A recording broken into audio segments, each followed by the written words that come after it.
breaking news, Supreme Court blocks Biden's vaccine mandate for private companies in huge blow to White House COVID plan. It did uphold the rules for healthcare workers. That's if you are working inside of a federal healthcare worker, if you are a federal healthcare worker working inside of a place that gets federal funding. But let's read, and we'll talk about that when we get to it. But first, the most important, 80 million U.S. workers would have been affected by Joe Biden's illegal and unconstitutional violation of your bodily autonomy and civil rights. This old jackass, this beleaguered, syphilitic old man, thought that because he was scared and because he was terrified and because his poll numbers were collapsing through the floor, that he had a right to steal from you the autonomy that God gave you. God gives you autonomy over your body. Your body is no one's other than yours. It is a gift from God to be a person and to have personhood and to have a soul. You are not a body with a soul inside of it. You are a soul with a body, okay? And that soul is eternal, and it's a gift. And every parent, every grandparent, everyone knows this. When you've welcomed the miracle of a child, you realize that you have assisted with God's help in creating a soul. And so how dare Joe Biden think that he has the right, this beleaguered, diseased, one of the most unhealthy people I've ever seen in my life, Joe Biden, raised one of the most unhealthy people he raised Hunter Biden. And this guy is going to give us advice as to how to live healthy lives while his kid is addicted to crack? Shut up! I'm so upset about that. And I'm so angry about it as a parent because it is my job to protect my child and it is Joe Biden's job to shut up. Why don't you go focus on your own family? Christ says, get the log out of your own eye. Stop it with the speck. Why don't you go deal with your crackhead kid? But I digress. It's the greater concept that we miss so much as conservatives in talking about the bigger picture. And the bigger picture is this: the government doesn't control your damn body. You control your body. God has the capacity to heal. God gives people natural immunity. You have the ability to make your own decision for yourself. And that is paramount. And that is what we have always been fighting for on this channel. And it is evil what Joe Biden did. Here we go, let's read. The court Thursday's decision allowed the Biden vaccine mandate for healthcare workers to proceed, but more than 80 million U.S. workers would have been affected by his private vaccine rule for private employers. The decision to block Biden's private mandate fell 6-3. All liberals were against it, and 6 members of the court, 6-3. I mean, that's a devastating blowout. That's just a monstrous, gone, you're finished, 6-3.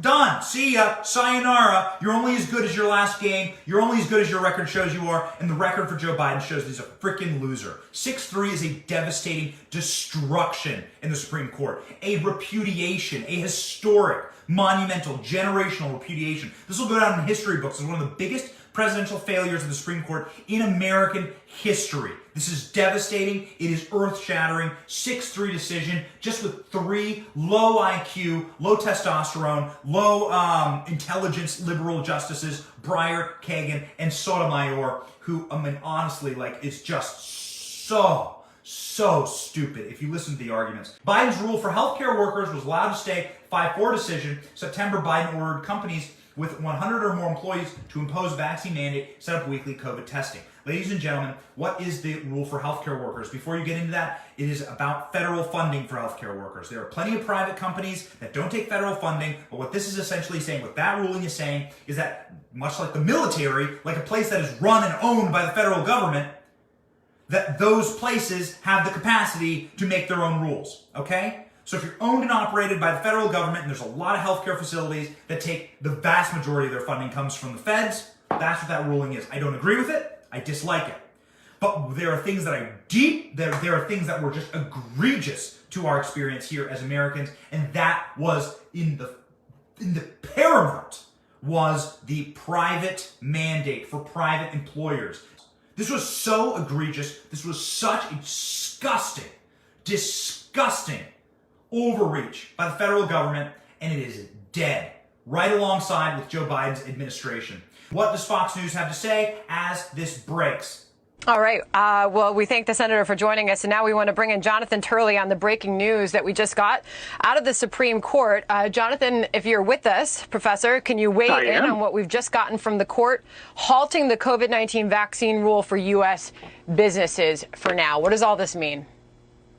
Well, this is what some of us predicted after the oral argument. I was struck by the different tone and substance of the questions being raised by the conservatives between the two cases. On the health facility cases, the justices acknowledged that there was a closer nexus there and did not as seriously push back on the larger mandate. It's really the OSHA case that is the more significant mandate for the Biden administration. It was that mandate that President Biden's chief of staff, Ron Klain, celebrated as a, quote, workaround. The White House could not get a mandate from Congress. They initially said that they thought they might have authority for the president to order a mandate, and then they acknowledged they did not.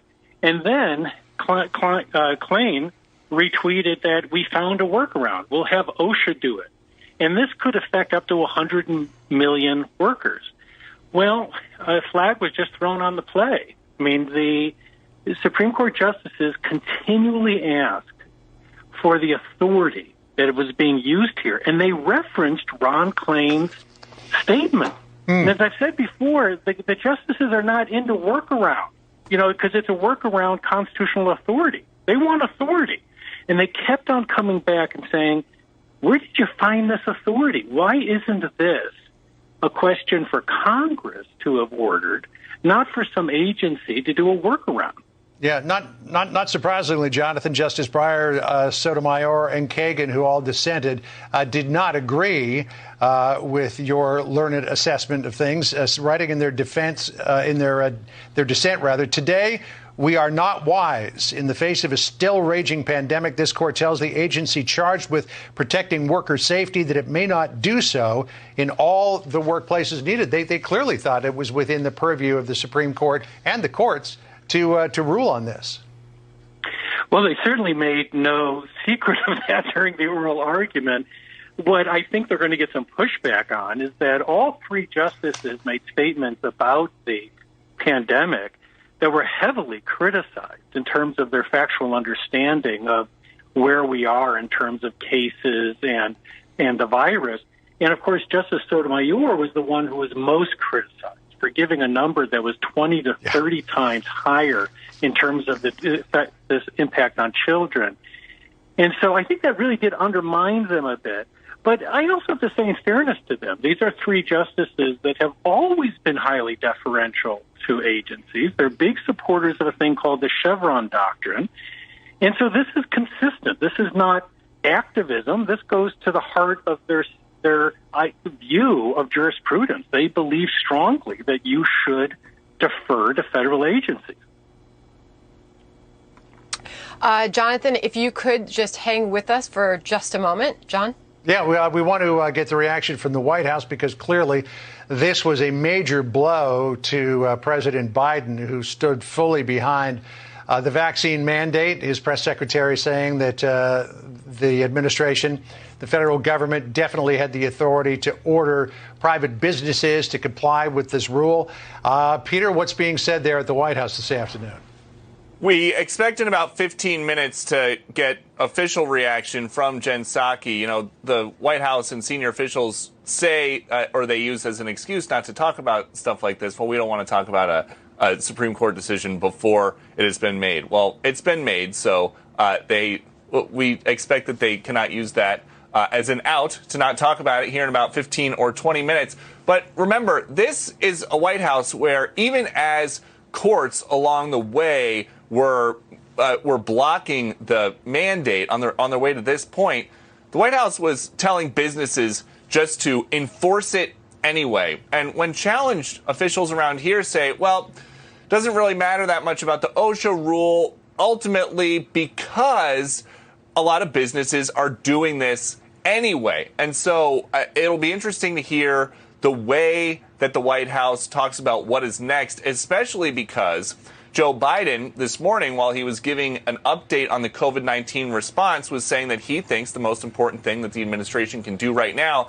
is to promote vaccines. But they are now, because of Omicron and because of breakthrough infections, starting to focus more on things like testing. And for the first time now, 2 years into the pandemic, they're going to send N95 masks to Americans that want them. So they are moving already a little bit away from vaccines for the first time to testing, to masking. But they still think it is the number one pandemic fighter. And so now that the Supreme Court has ruled like this mixed ruling, they have some communications challenges to straighten out exactly what they want people to do. John? Yeah, and this is two big blows for the president in just, the last hour. He gets this ruling from the Supreme Court after going up to Capitol Hill and finding that he didn't have the Democratic votes to push ahead with the voting rights bill either. So yeah, you thought he sounded angry there leaving that meeting. Well, he just got...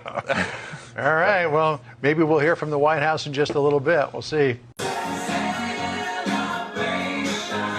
Thank you for watching. We are 100% independent news. Are you sick of being lied to? We certainly are. That's why we started this channel. But we can't do it without you. We can't keep going without your help. All we ask is that you click like and subscribe and share this video. It's free. And it keeps us going, it keeps us growing, it keeps us getting the truth out there to break the rotted corporate media infrastructure that wants to lie to you every single day, wants to corrupt your narratives, your truth, your story, and your very society. So support us by clicking like, clicking subscribe, and thank you, Patriots.